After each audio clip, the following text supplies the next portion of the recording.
I'd like to introduce or have the people on the board with me to introduce themselves. We're small in numbers tonight. We have a couple of people who will not be with us. But first on the list, would you introduce yourself, George? Hi, my name is George Hageman. I'm a retiree from IU, from the microbiology program there. And I've been on the board for many, many years. I don't remember exactly how many, probably Penny keeps track. Thank you, George. Steve? I am Steve Pritchard. I'm a retired dentist. And I've had my practice here in Bloomington for over 40 years. And have been on the board for, I don't know, 20, 25, I don't know, something like that. Thank you. Carol, is Carol still with us? I don't see her name on the board. Well, we're continuing with our introductions. Bob Wren, I don't see him yet on the board. There's Carol. Carol, can you come back to us? Yeah, I can hear you. I got kicked out for some reason. Okay. I don't know why. Can you do a little introduction of yourself for the board? Is that what we're doing? Oh, hello. That's what Hi. we're doing. I'm Carol Talukian. I'm a retired pediatrician. I've been on the board for a really long time. And there you are. I can actually see you now. Okay, and then Dr. Wren is not with us yet, but we expect him to be here.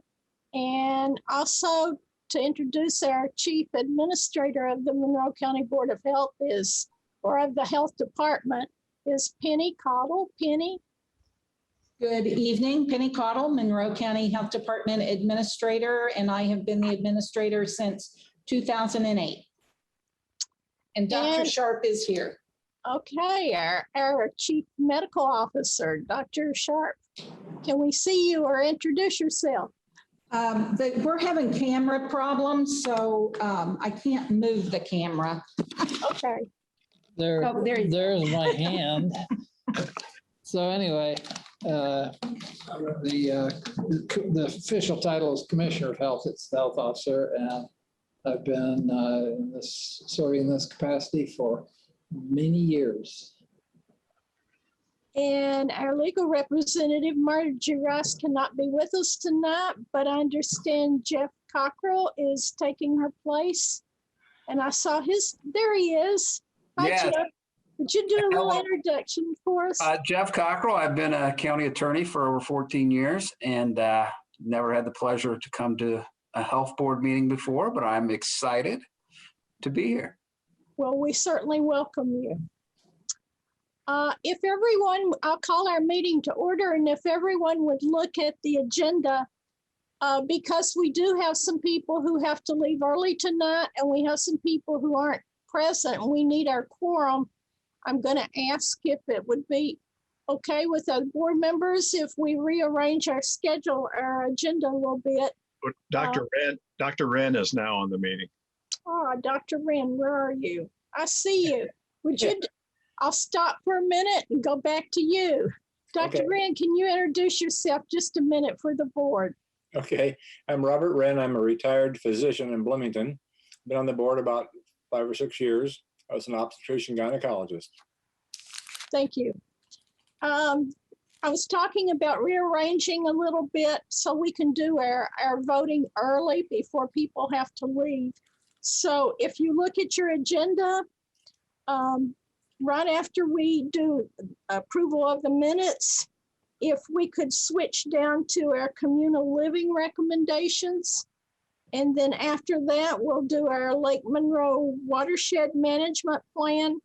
And then we'll go back to our public health reports. Does anybody have a problem with that? Okay. Do we need to vote on it? I don't think so. Is that okay with everybody? All right. First of all, public comment. Is there anybody out in the public who would like to bring an issue or thoughts to the board? This is your opportunity. If you would like to make a comment, please just note it at the bottom of the screen, raise your hand, and we'll be glad to listen. So right now, is there any public comments? Let our technical person know if you'd like to speak.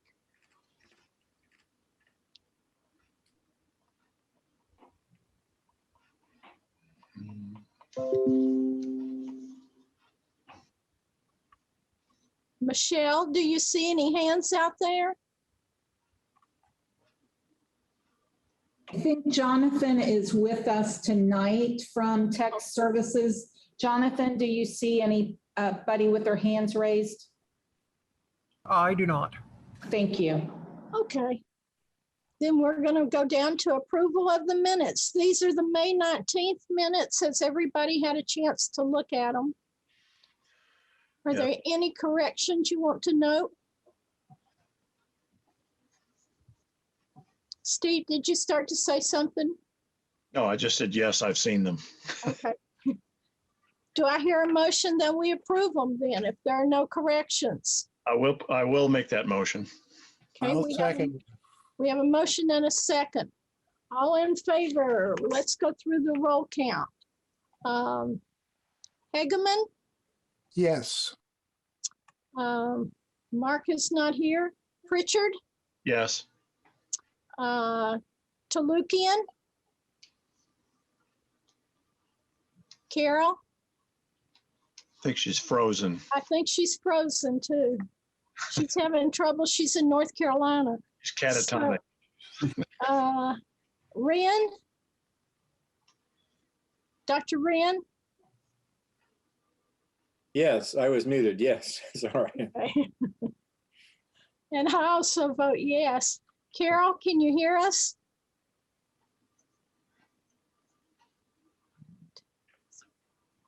Well, we had a quorum, so the minutes are approved as written. Okay.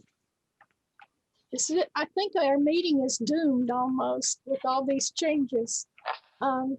Next on our agenda to look at, let's go down to our communal living recommendations. Jonathan, I did send those.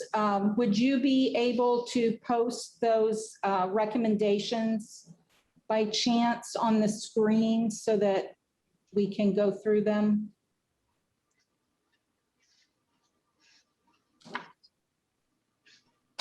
Where did you send them?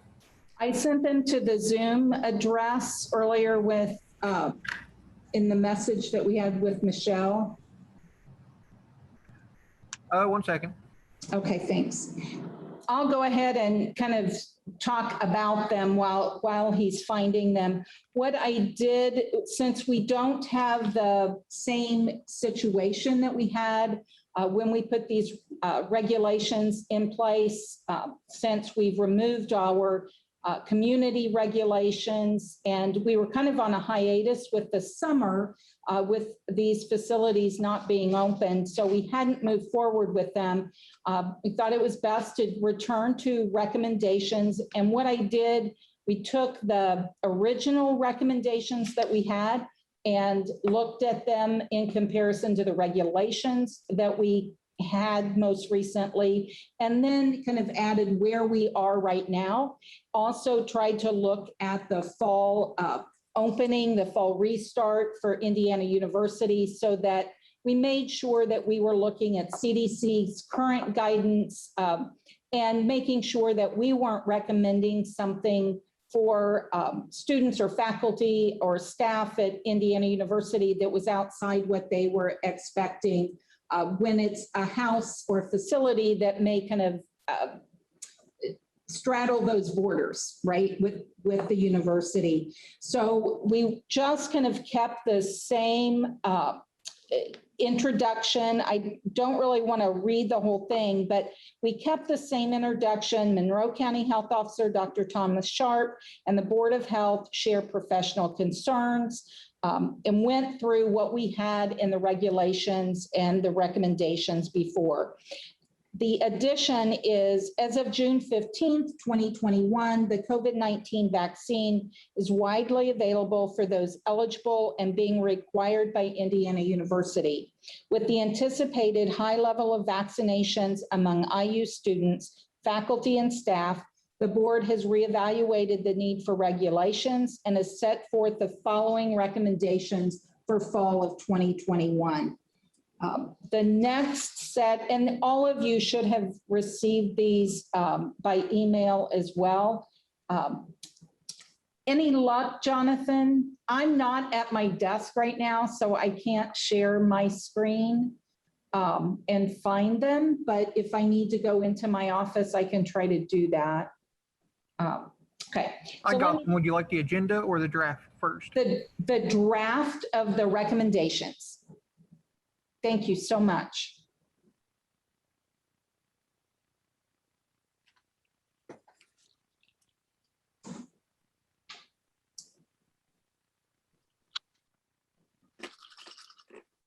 So I did put these to be issued to be effective June 16th. So if you go, I think, to the second page, Jonathan, that's where we will be.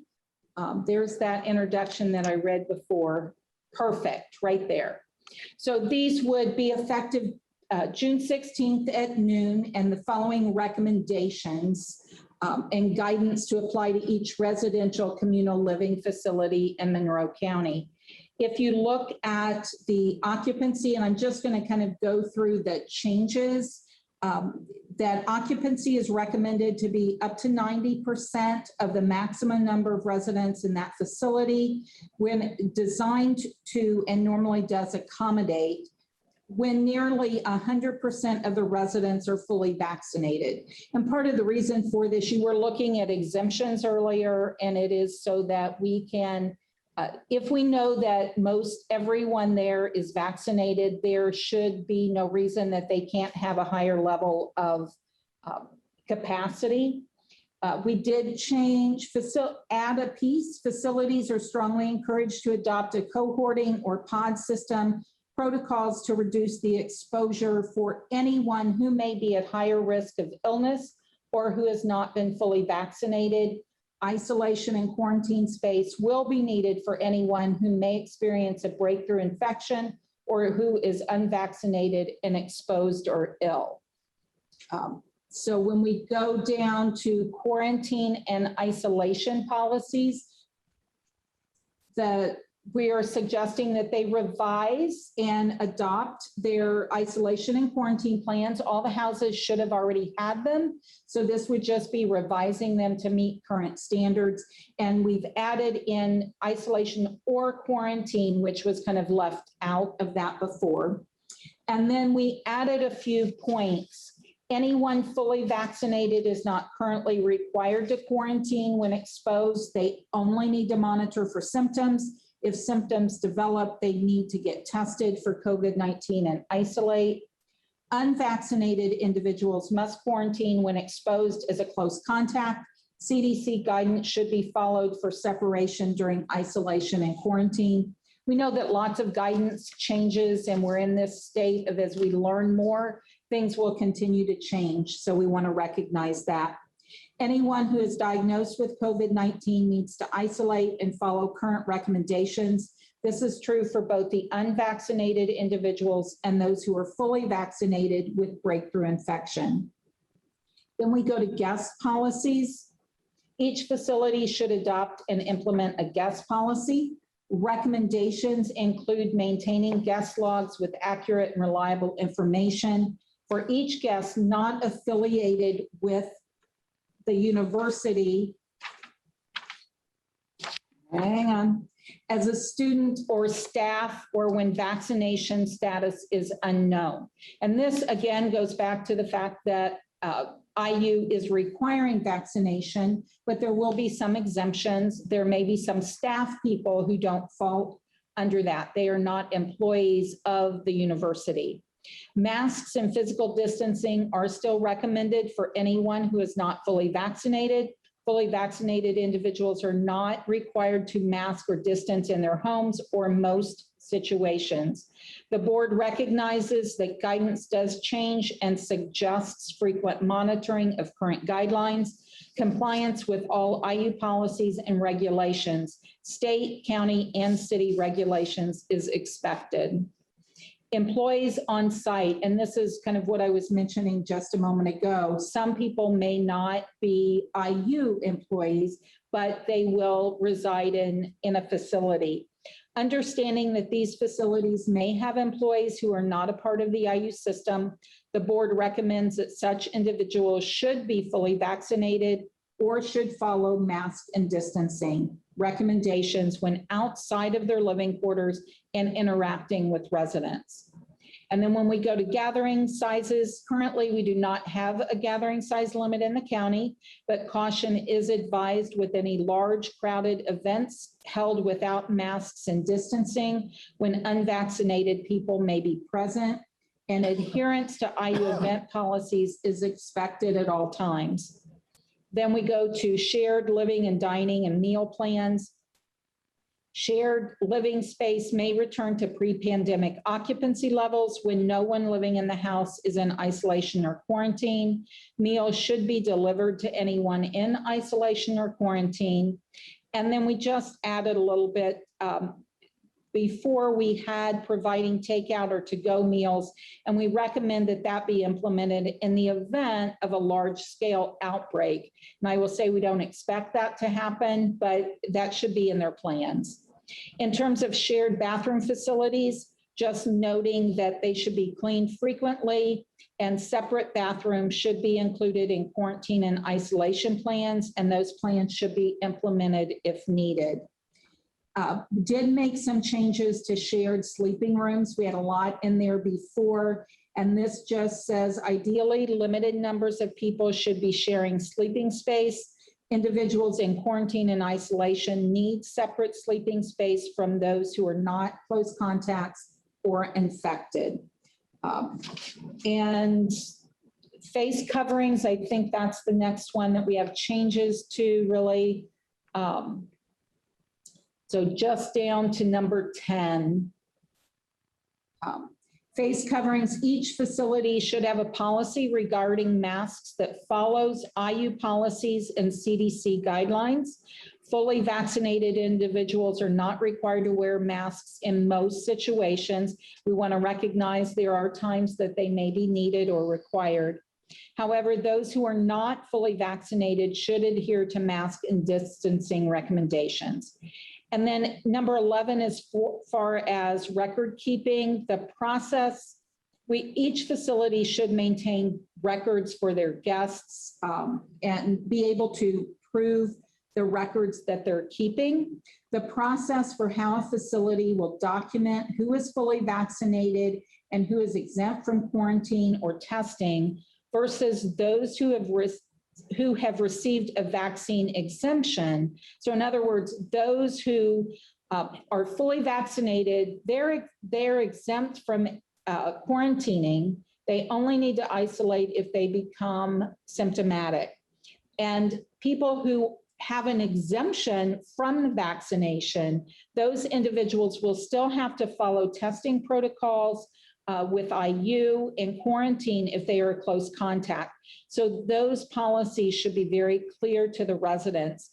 And remember that they need to maintain confidentiality, as that is important and should be included in their plans. So we just want to make sure that they have a system for how they are knowing who may need to quarantine and who isn't required to quarantine if they are a close contact.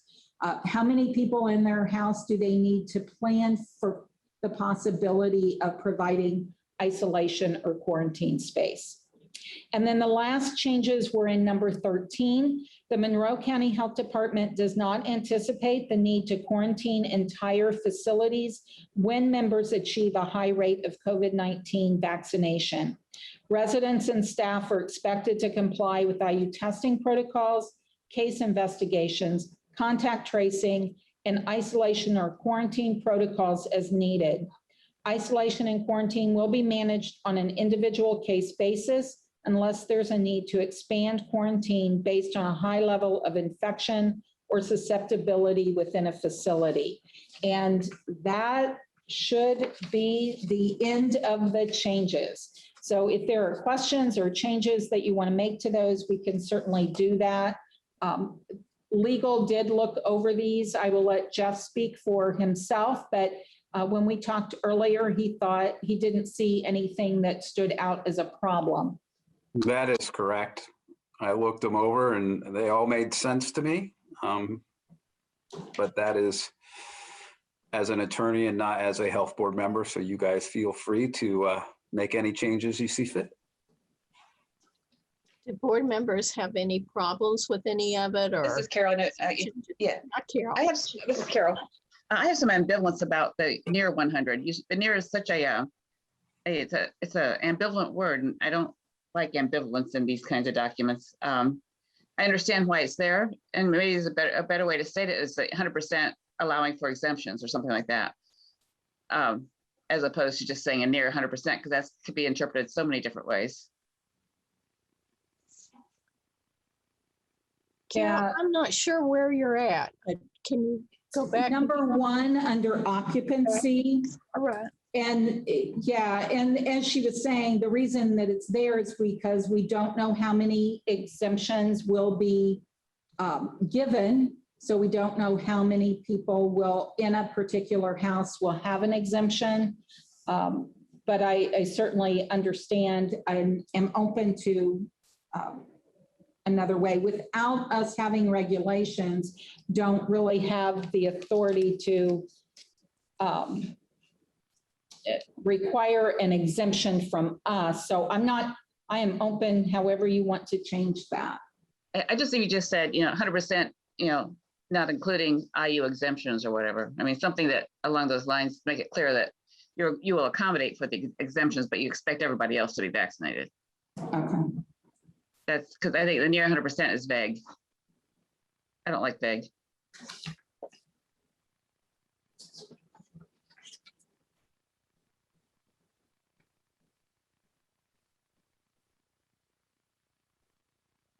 Any other comments?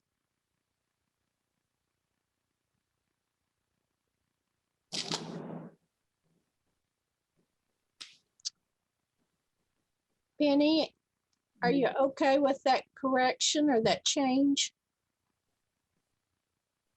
Yeah, I'm not, and maybe Jeff and I can work on what that might read. We can certainly say your maximum number of residents that the facility is designed to and normally does accommodate. When 100% of the residents are fully vaccinated, we can put when over 90% are fully vaccinated. I think 100% of people should be vaccinated. That's what we discussed before, except that we have to accommodate the fact that there may be some exemptions that IU allows.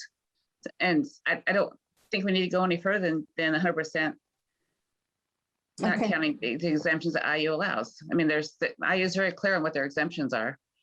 Maybe if you read the document that you attached, I mean, they're very clear what they are. Right. So, and so I think it's 100%, not counting students who may be exempt for medical reasons. Okay. Or, something along those lines. It's medical and religious reasons, I think, right? So basically, yeah. I guess my suggestion would be, it would read 100% of university unexempt persons. That sounds kind of funny when I say it out loud. I get, but. Okay. It might just be used to put in parentheses, not including those with IU exemptions. Yeah. So that's very well defined. Mm-hmm. Why couldn't we say like 100% of the occupants who are not exempted under current IU policies or something to that effect?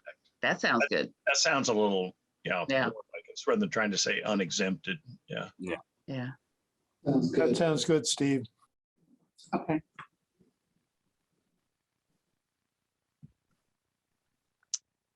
Thank you, Carol, for that comment. Anybody else?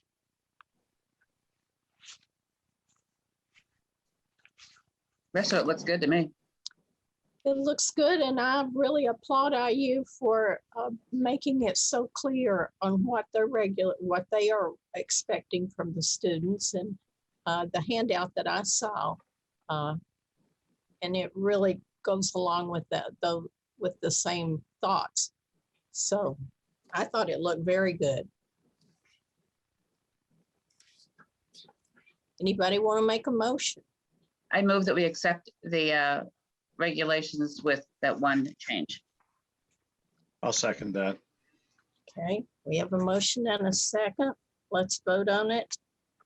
Hageman, Yes. Pritchard, Yes. Talutian, Yes. Wren, Yes. and I also vote yes. I'd like to We- comment that we're all doing this for the health and benefit of our community, health reason wise. If the public seems to complain that IU is making this mandatory vaccination issue, it gets challenged. How are we going to, as the Board of Health, deal with the exceptions that may be made if IU is not able to require complete vaccination of their staff and their students? Have we gone that route yet? My suggestion would be, if you, okay, you don't want to get vaccinated. Okay, well, you have to get tested twice a week. It'll cost you $200 per time, payable in advance. And if you don't pay it, then you're out of the university, or you're off the staff. If you don't want to get, that's fine, but you got to pay your way, because IU paid over $10 million to do the mitigation testing, and I don't think that's at this point, if you're just not getting vaccinated, I don't think you deserve that privilege of having someone else pay your bill. But that's just a suggestion. I've not talked to IU about this yet. It's something to consider.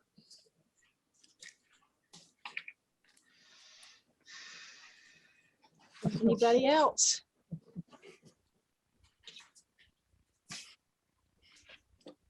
We do have two people from IU that are on board that I see, Leslie and Kathy. Is there anything you want to add or anything you want to say?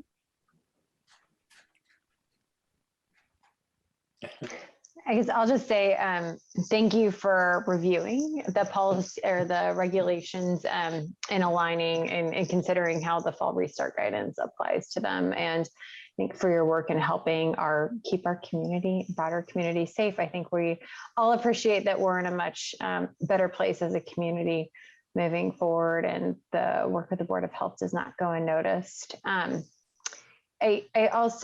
Graham sent me some updates on the vaccination updates that I am happy to share since he was unable to attend, if that would be helpful, Penny.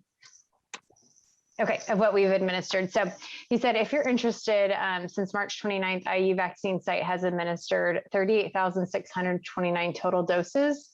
21,247 of those doses were administered in the open community vaccination site. So I'll speak on behalf of all of us, appreciate the partnership with Monroe County to be able to make an impact to vaccinate our broader community. We certainly appreciate being able to use the facility and all the work that you've done. And I would just add that I'd echo Leslie's thanks and appreciation. And I think it has really been kind of a group effort to help ensure the safety in particular of our students who are in the fraternity and sorority and student organization housing. And so we appreciate, I think, working closely with you all to help, set some regulations that I think help to manage everything as best as was possible, and appreciate you relooking at the new guidance and adjusting that to make it manageable with the new guidance IU has. So we appreciate that, and especially appreciate the role that Penny has had in working lots and lots of time individually, and also Dr. I think Tulukian was involved in some of those, individually consulting with chapters on how to best help their residents be safe where they were living. So thank you all very much. Thank you, and we're appreciative of the partnership and how it's grown. And I did hear we had someone come in yesterday and say that the IU facility yesterday was extremely busy. So we know that we've had another kind of uptick in people getting vaccinated. So we're pleased about that. I guess I would just want to say one last thing before we leave this subject, is that I appreciate the stance that Indiana University has taken considering vaccination. Thank you for standing strong and standing with science and doing the right thing, regardless of the political flack that that you've taken, which is, in my opinion, and this isn't just my opinion, ill-founded and incorrect and unjustified. So I just want to say I appreciate your efforts in that vein. So Thank you. We appreciate your ongoing support. And we wish you much luck in the fall. Thank you. Anything else on that subject? Well, let's move to their watershed management plan. And I think we have with us tonight Maggie Sullivan. Maggie? Hello. Thanks for having me. Would it be possible for me to share my screen? Jonathan should be able to allow you to do that, Maggie, and thank you again for joining us. So, my name is Maggie Sullivan, and I am the watershed coordinator for Lake Monroe. I'm sure you're all familiar with the lake. Watersheds is a word we don't talk about a whole lot, but that is just the area of land that drains to a particular body of water. And we care about watersheds because anything that is on the land can get washed into the streams and ultimately, in our case, into Lake Monroe. Monroe County has quite a few different watersheds. We don't always think about watersheds. There are two that are actually doing watershed management plans right now. So Lower Salt Creek just started their plan this year. And I know Ryan Kasper-Cushman is on their steering committee. And then the Lake Monroe watershed is what I'm going to talk about today. And we're about 1.5 years into our project. So the Lake Monroe watershed is about a little more than half in Brown County, about 20% in Monroe and 20% in Jackson. There's 3 main tributaries, the North Fork, Middle Fork, and South Fork of Salt Creek. That's 440 square miles in total. You'll note that Bloomington's not actually in the Lake Monroe watershed, so most of the city does not drain to the lake. It drains into Lower Salt Creek below the lake, but we depend on the lake for our drinking water, so it's an important part of the community.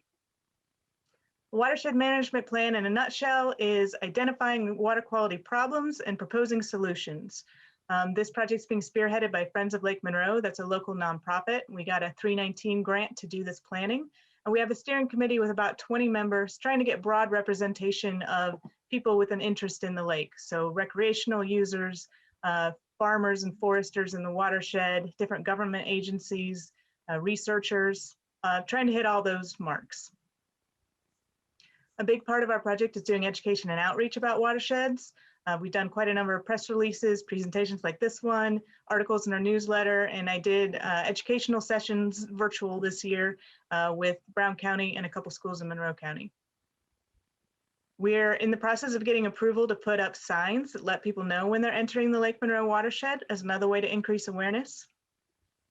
And we started by looking at what data was already available for the watershed. So this is a map of the impaired streams identified by the Indiana Department of Environmental Management.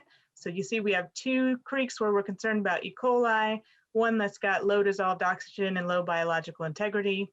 And then the lake itself has taste and odor issues, algal blooms, and mercurium fish. This is a map of land cover in the watershed, and we're actually in really good shape in that over 80% of our watershed is forested, and forest does a great job holding the soil into place and protecting water quality.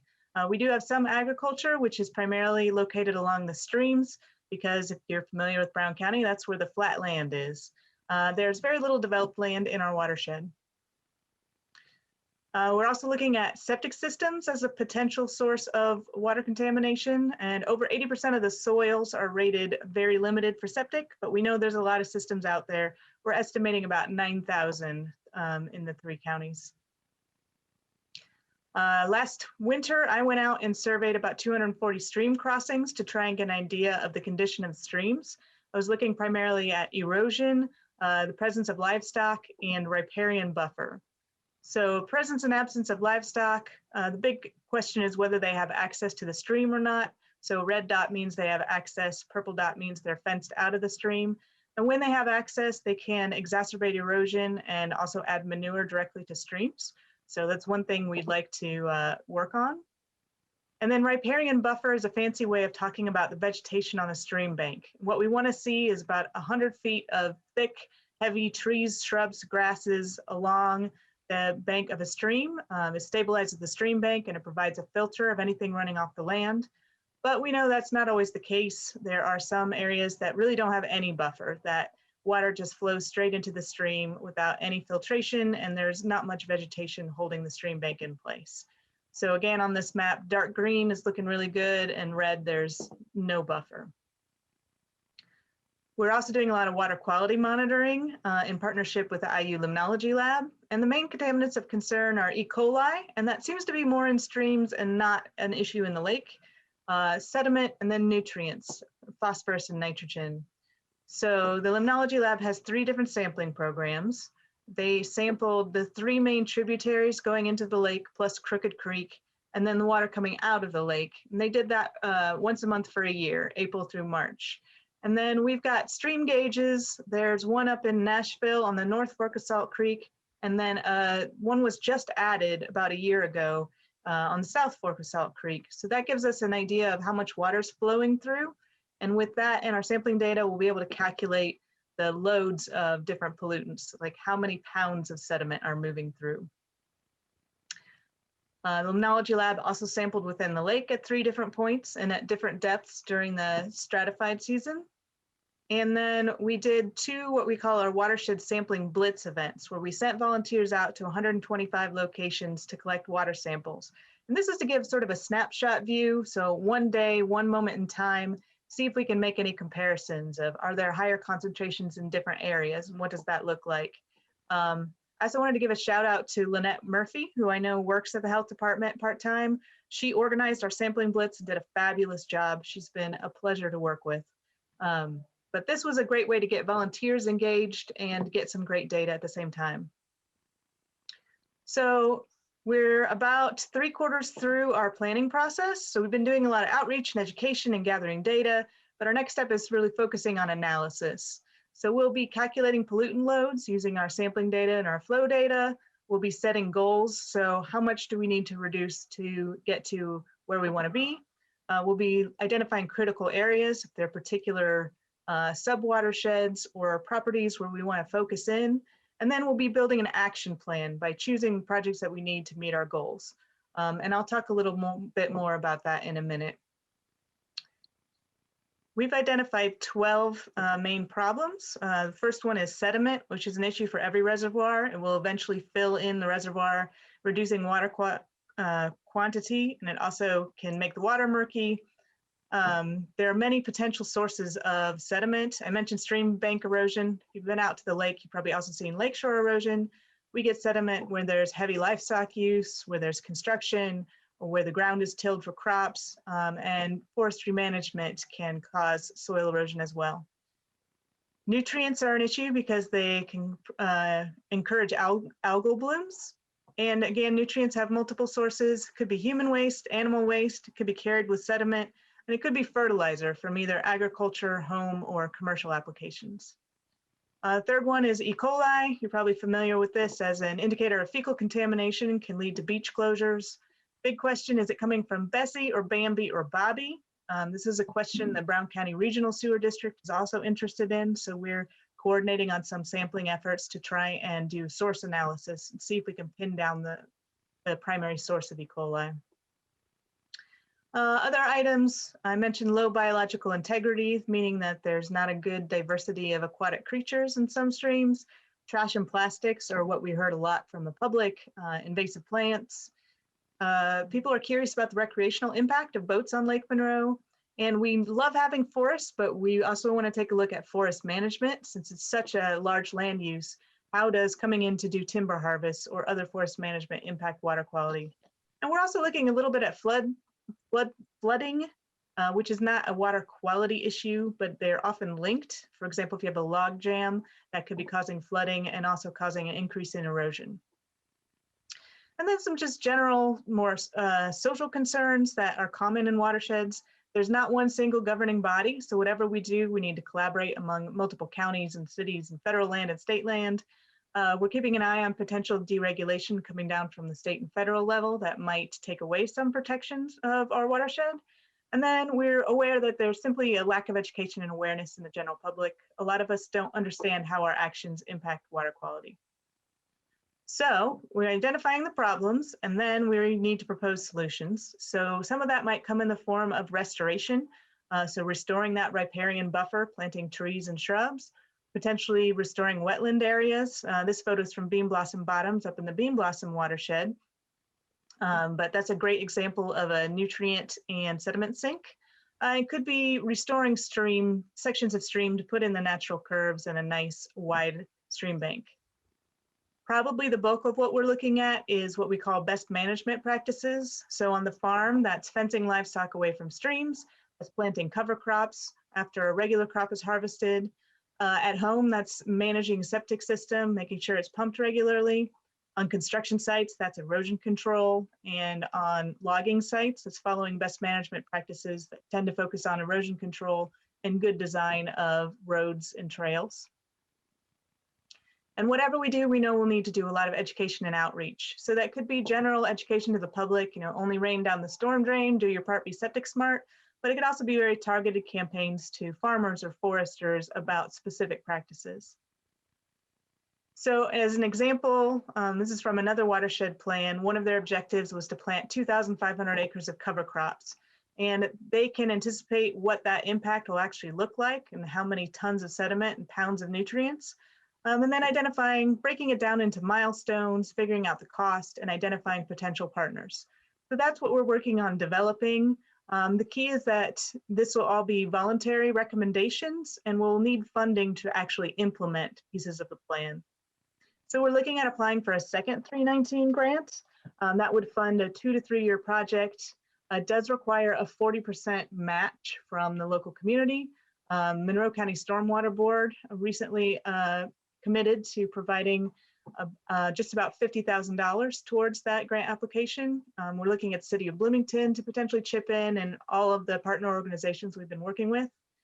But essentially that'll be focused around a cost share program for best management practices, where we would pay the bulk of the cost of putting in a riparian buffer or cover crops. So we would pay maybe 60 to 75%, and the property owner would pay the remainder. The grant would allow us to keep a watershed coordinator on staff and to continue doing education and outreach. The timing is a little odd. This project ends in January, but the application is due in September. So we're trying to work ahead a little bit so we have enough material to write a strong application. But if that's funded, it won't be funded until next November. So we're also looking at how we can maintain momentum during that gap period between grants. So I wanted to give you an update, but I also wanted to talk about some potential collaborations. We would love to talk to you about identifying critical areas in the watershed, particularly in relation to septic systems. If you have ideas of where there are older systems located or where there are problem areas that we might want to focus on. And then if you have ideas for projects that we might want to write into this grant application, if there's workshops you're wanting to do, educational campaigns, ultimately, we'd love a letter of support. And then if you can provide some sort of match, perhaps an in-kind match where I could contribute some staff hours to doing some of this planning and implementation or co-hosting an event, that would be wonderful. Hopefully this will benefit the health department as well. I would love to help out as watershed coordinator now. And if we get a second grant, collaborating on workshops, signage, mailing, doing some press releases to the newspaper, any way that I can help. I know you guys have been very focused on this pandemic, but as we get back into more normal, hopefully, maybe looking at some water quality issues that we could work on together. But that's all I have for today. I appreciate your time, and I'm happy to answer questions. Do board members have questions for Maggie?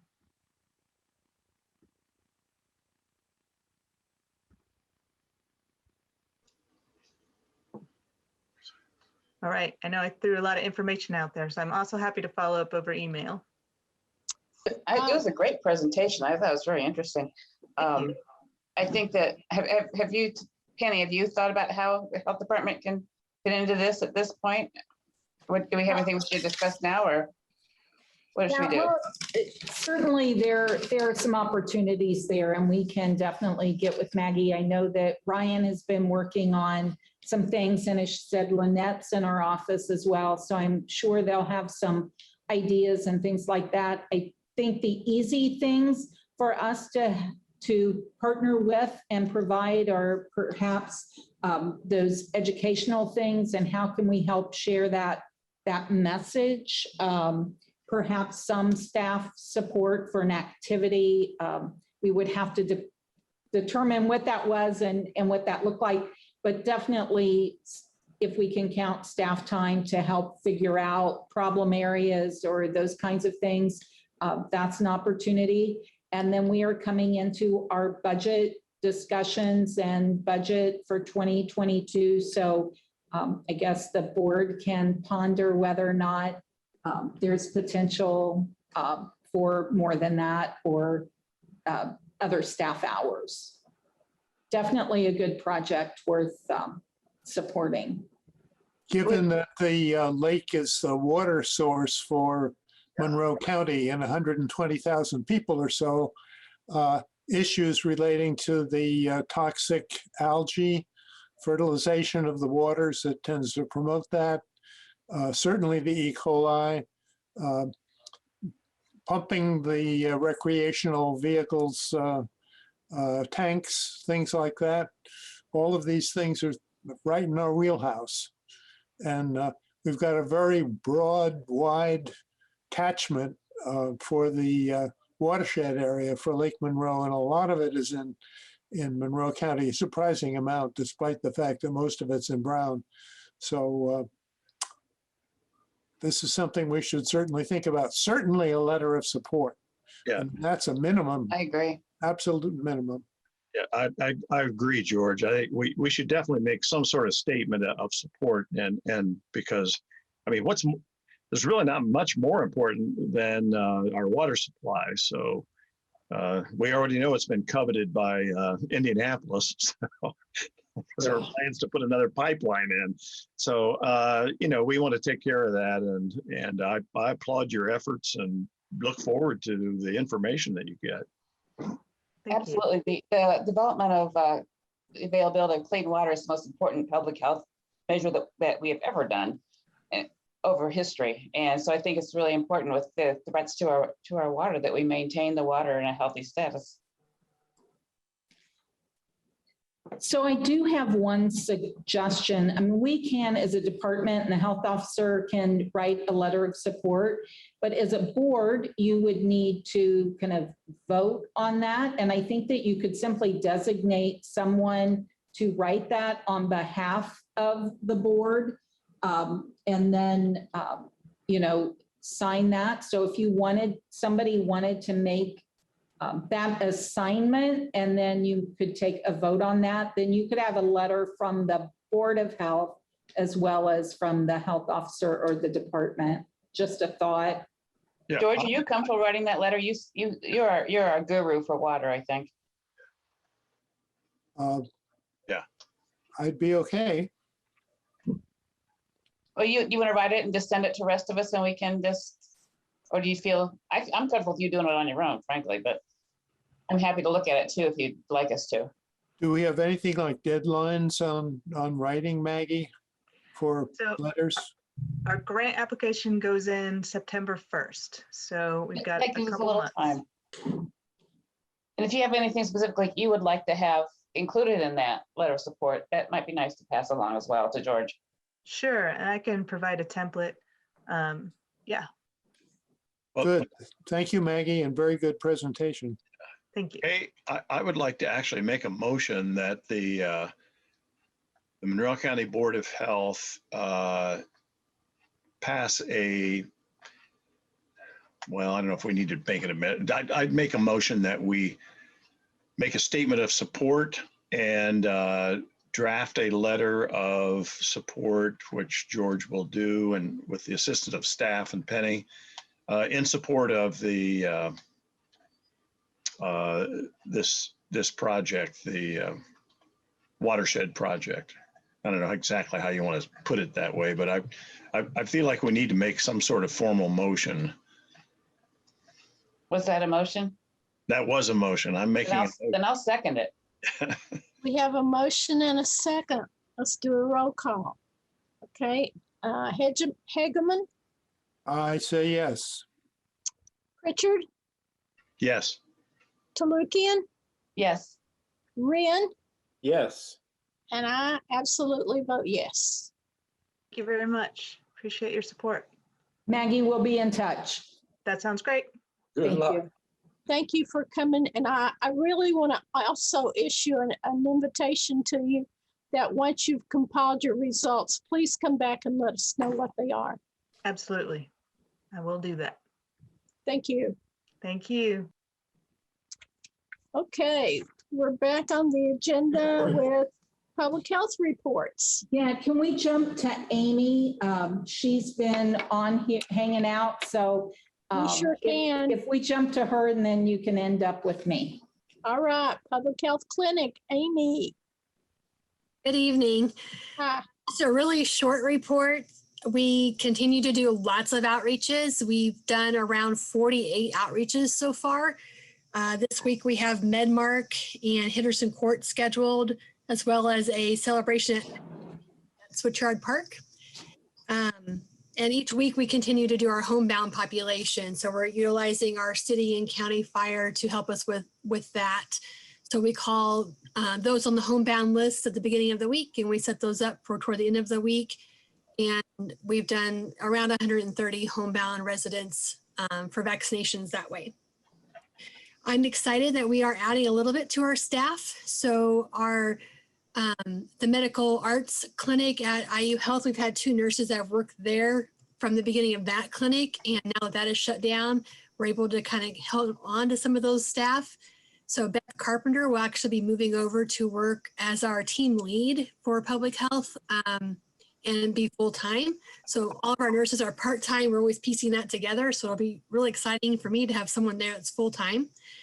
And then Debbie Robbins is another nurse who will be coming over part-time to help us in the clinic. So we'll be back up to 4 public health nurses at the Monroe County Public Health Clinic. So I'm excited about that.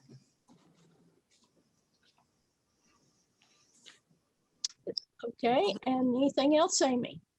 That's it. We appreciate all the work you're doing. Thank you. They are Penny? fabulous. They are.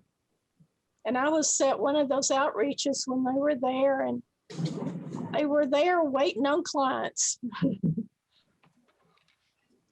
Go ahead, Penny. Yep, that's good. Thank you. So my highlights, just a couple of things. Vital Records submitted their information, and the index that they are working on, nothing has been done yet for that whole decade. So they are really working on updating all of our indexes so that information is easy to access and kind of go back and look at. So just Rocky had submitted that they were creating the birth index for 1940 to 1949, and the value of that is a genealogy tool. She just wanted to make sure that we knew that that whole decade was yet to be done. So that's why they're working on that. I wanted to really point out just 2 things that I kind of were in your packet. And one is the letter from Ryan about Lynette. So Maggie just talked about Lynette, and she is just absolutely a gem.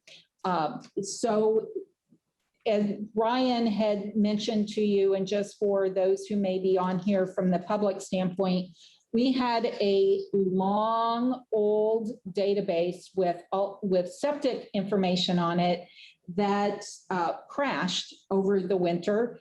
And we were then trying to find information by hand, which was extremely challenging and time consuming.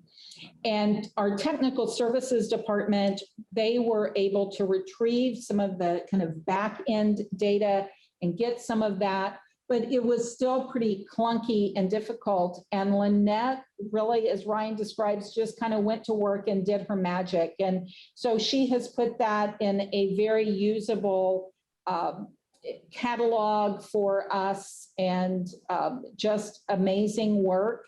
And so we're thankful that Tech Services was able to retrieve that information for us, and then Lynette could take that to the next level so that we really could use it easily. We had, with the septic program, a lot of things this past winter that really proved to be very, very challenging. And one of them, as we came into spring, we're just looking at how backlogged everything was, especially in terms of new installations and people wanting new septic systems, and how challenged we were to get to them in the ordinary time frame that we would do and that people were used to. And initially, we really chalked it up kind of like to this database and to staffing change, difficulties and changes. We had retirements and those kinds of things. And then the pandemic, of course. But when Ryan went back and they pulled some of the information over the past few years, in 2019, we had 99 new installation permits. And in 2020, we had 84. And this is from January to April. January through April, we had this year 154.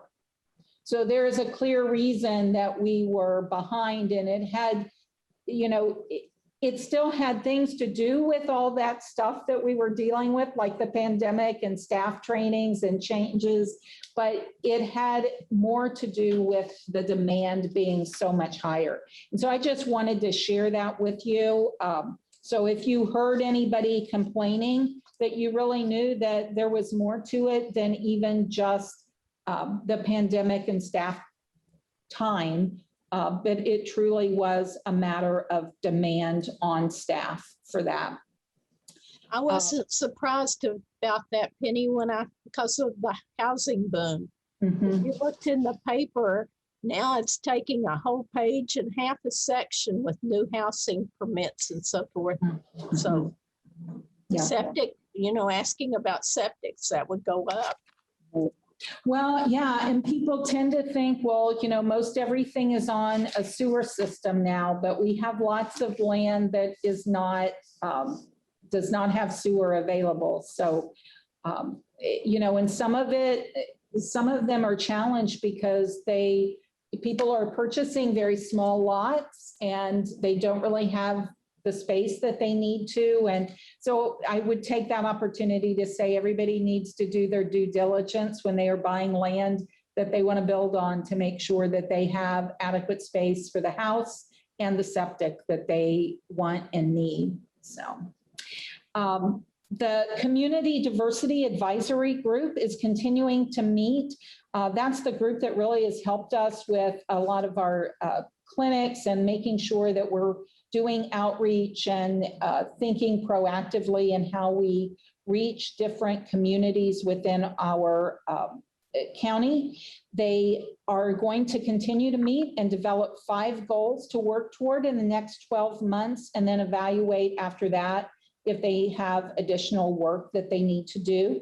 They have assisted with education and awareness material. I think at the last meeting, I think that I shared with you the flyer that they had helped us with for the convention center for our vaccine clinic for our Latinx and Hispanic population, so that people would not have language certainly as a barrier, and we could get people into that clinic.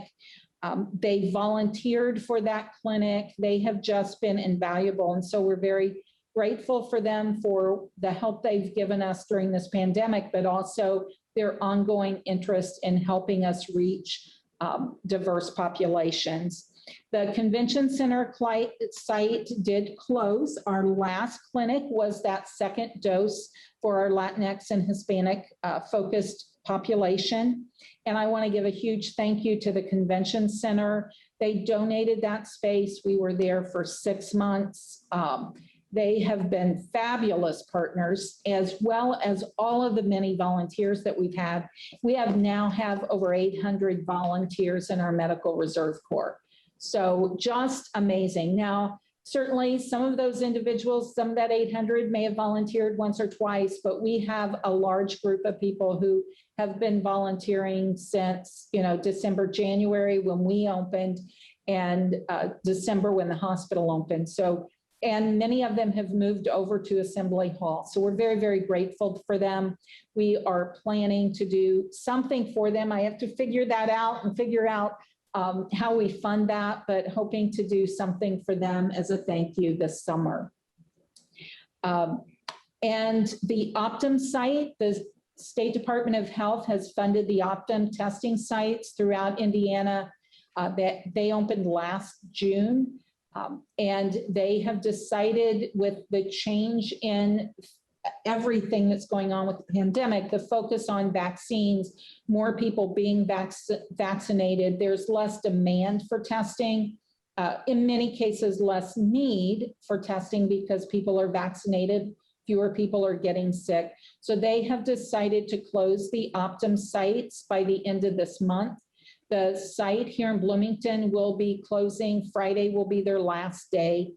Part of what went into us being in that initial phase, they're kind of using the month and phasing those clinics out, was because of the heat. The Armory can get very hot, and then they have a lot of PPE on. So they have had many days last year, and they've already had some days where they had to close early because of the heat for staff safety. And so that's part of what went into that. So we are looking at how we can extend the Morton Street site. We've gathered information about all the different testing opportunities in the county, and we will be sharing that publicly just to make it a little bit easier for individuals to know about and remind them of that. And I will take the opportunity to also say the state still does on the dashboard have a map for all the testing sites, and there are over 200 testing sites. Even after Optum closes, there are well over 200 opportunities in the state for testing, including that now you can get some rapid tests over the counter. So that is the bulk of what I have. Amy noted the Juneteenth this Saturday and the different outreaches that we have going on. Our numbers, our vaccination rates, fully vaccinated, we are just 53.7% today are fully vaccinated of our eligible population. 53.3% have received a first dose. What I think we're seeing is that Johnson & Johnson catch up with 1 dose as compared to 2. The dashboard on the state, they do now include variants. And I will tell you, they are changing the naming of the variants and how they're going to do that. So they will be using, I think a Greek system is what I believe was on the website today or on the webinar today, but they will be changing how they name those and moving away from the country where it's first identified, because that's all it is. It was identified first here or there, but it really has nothing to do with that specific location. So those are the kind of the general updates that I have for you tonight. Penny, did I hear that the state's dashboard, they're going to discontinue that?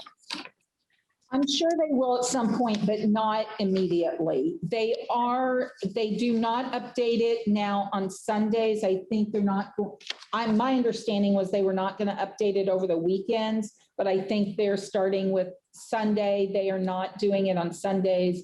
Then I think they'll phase out Saturdays. And again, that at some point it may become once a week, and then I'm sure we'll reach a point where it will no longer be updated. But right now it is still going. I'd like to second Penny's warm words about the convention center crew and the volunteers. As a customer, I was very, very impressed. They were great partners. Anybody have any other questions for Penny? Carol, are you still there? She's Yes, I am. I see your hand is up on the screen. Oh, no, I just, no, Okay, all I just- right, bad placement of my pointer. okay, Sorry. all right. Okay, Penny, I think we're ready now to go to the budget process update. Sure. So I just wanted to remind you as we're coming into the budget, and I'll take any comments that you have this evening. And then I'm trying to find my note. There it is. So how the budget works with the county, at first that I want to kind of talk like is about the timeline. So we have already submitted some of our personnel forms, you know, how many employees do we have currently? What are their salaries? Those kinds of things. And the council office will take those and put them into our budget workbooks along with this past year's budget. So we are supposed to get our budget workbook on June 28th. So then it will be due back to council by July 28th. So my first thing is that if the board normally meets on July 6th, we don't get our budget workbooks until the 28th. Assuming that they come on the 28th, we would only have a couple of days to complete those before the board meeting, because the Monday, the 5th, is a holiday.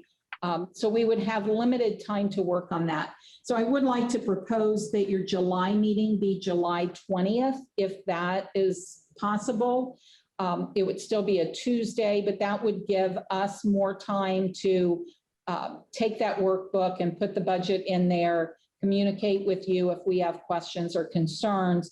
And then we would still have a few days that we could make any changes. So if you met on the 20th and you had edits for us to make, we could make those and still have plenty of time to get that budget in by the 28th. So that's my first request is about, and you can come back to that. That date works for me. That works for me too. Okay. Okay. Okay, great. The local health department trust account, that's the one that funds the tobacco education and medical reserve corps employee. And we have sure used that portion of that work this year. Just a reminder that we are cutting into that cash balance for that fund now. So just a reminder, that's a pretty standard grant. Tobacco settlement money. We get a certain award each year. So just kind of a reminder about that. With local health maintenance, still tobacco settlement funds. We are really kind of looking at one thing that we've talked about is that we have a part-time data entry clerk. Do we want to look at keeping that position in that local health maintenance, but perhaps adding somebody in vital records so that that person is not doing as much vital records work and can support other departments as well. Consider one thing we have a staff person on deployment, military deployment. We have a temporary position at the moment filling in. We do not know what that deployment how long that will last. So I think it could be worth including that temporary position into 2022. Again, with the amount of increase that we've seen in septics, we probably could use that additional help for another year anyway. So that might be a short-term ask for that. There are some possible funds from the Recovery Act for public health workforce. And I think our county council is looking at that as well. But the state health department has indicated that they are anticipating funds to support local health departments' public workforce on a temporary basis. So some money for staff for a couple of years.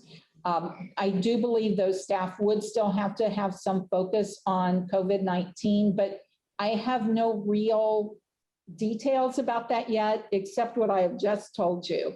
I do think that that may be where we've talked about an epidemiologist. That might be a great place to use those funds for an epi person. You know, Amy had an epi intern who has provided data.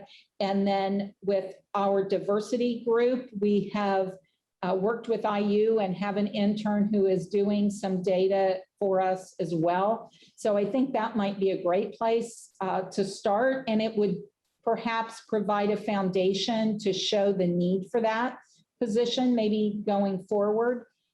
So those could be some things that we might want to think about. I don't have any big particular needs at this moment.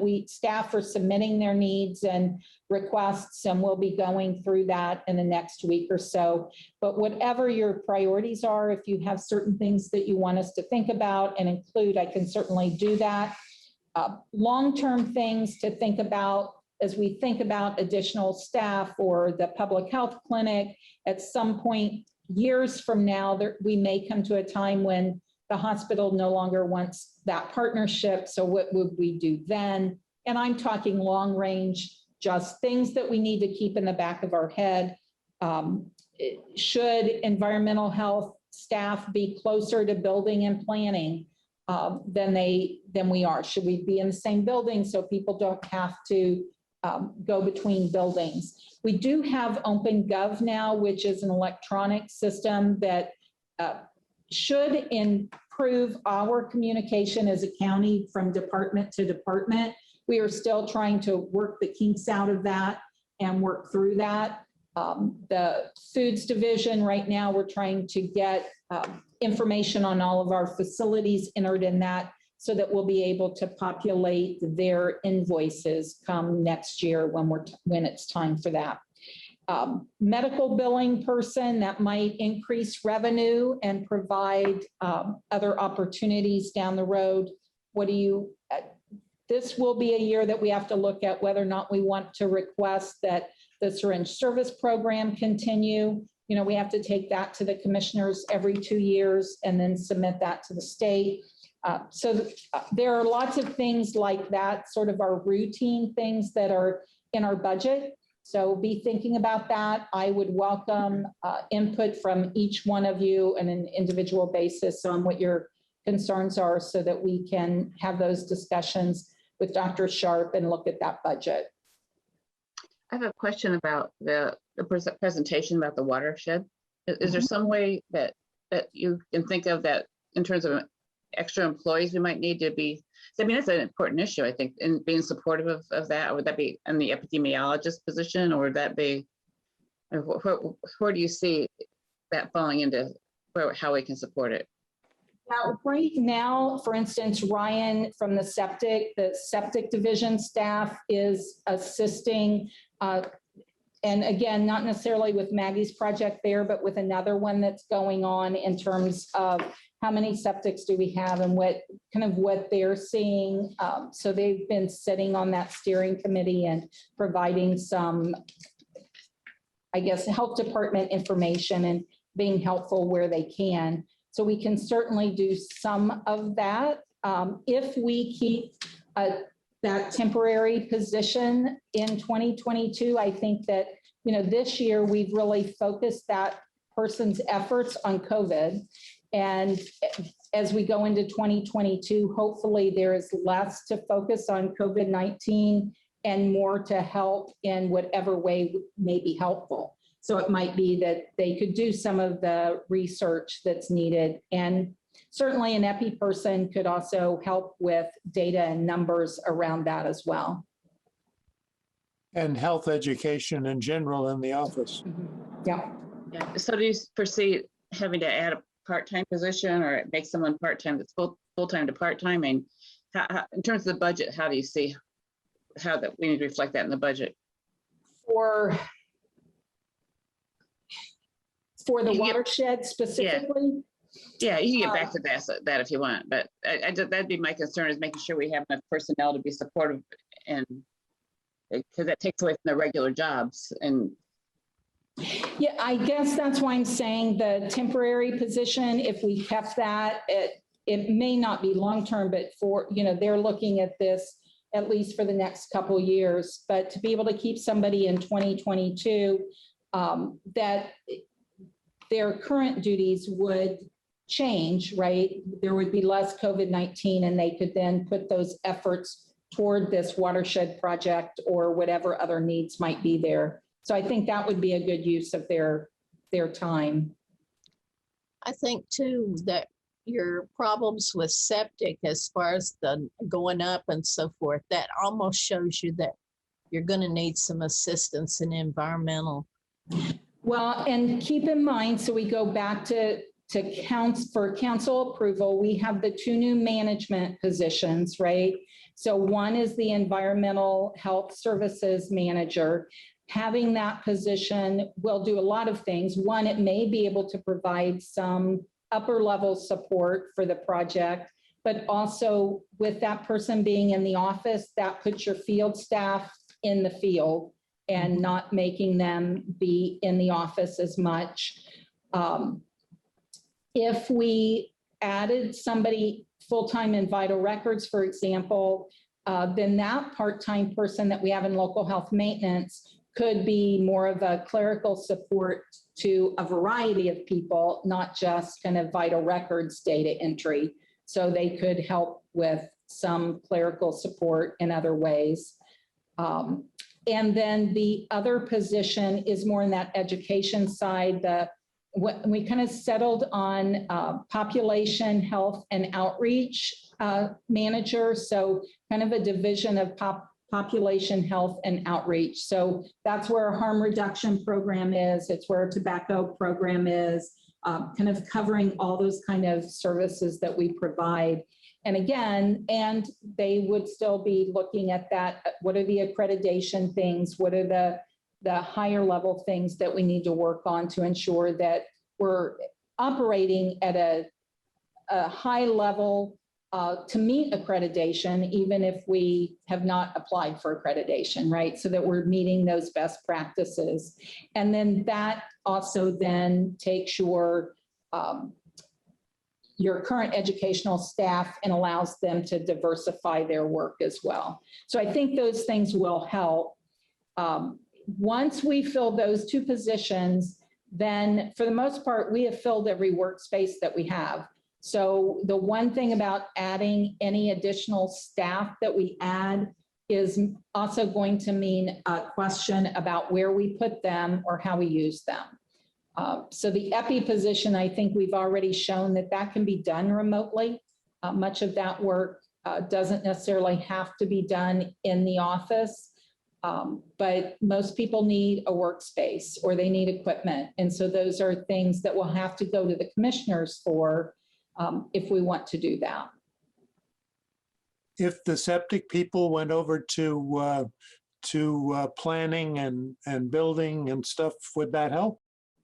Well, in terms of space, putting a division in another location certainly would free up other space to spread people out or add additional people. Absolutely. The challenge, and it could make it easier for them to communicate with those departments, for patrons to come in and help all of that there. That does assume that the commissioners have space in the showers building that they will allow us to occupy. And then it would mean, I think, that you would also then need a full-time support staff, because you would need somebody to be there to kind of manage the public, take money from the public for permits, those kinds of things that come in. So there would be additional staff that I think would have to occur with that. But long range, I can only see growth in septics as the I-69 corridor develops. It's really getting hot out there as far as new construction is concerned in the county. absolutely.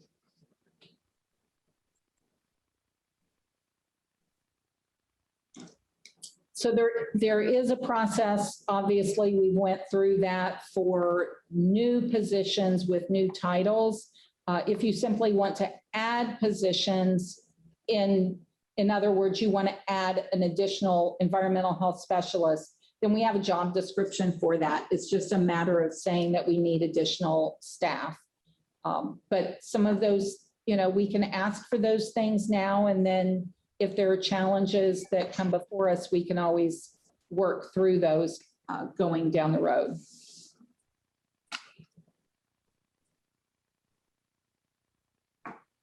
There's a lot of long-term opportunity for growth within the health department, that's for sure. Community health workers, billing specialists. I mean, I could make a long list of other opportunities that there are. So, Can you identify for us the most urgent one or ones? Right now, I would say the most urgent, would be keeping that, and I keep referring to it as that temporary position. I think that right now we have a reason to keep it, right? Because we have a kind of a vacancy. We have that. There's a reason to keep it in 2022, partly because we don't know when that deployment will end, but also because we have needs, right? We have other needs. We can keep that position going. And then, perhaps after 2022, maybe that needs to be permanent if things have not slowed down. That could be an option, or you could simply ask to add that as a permanent position.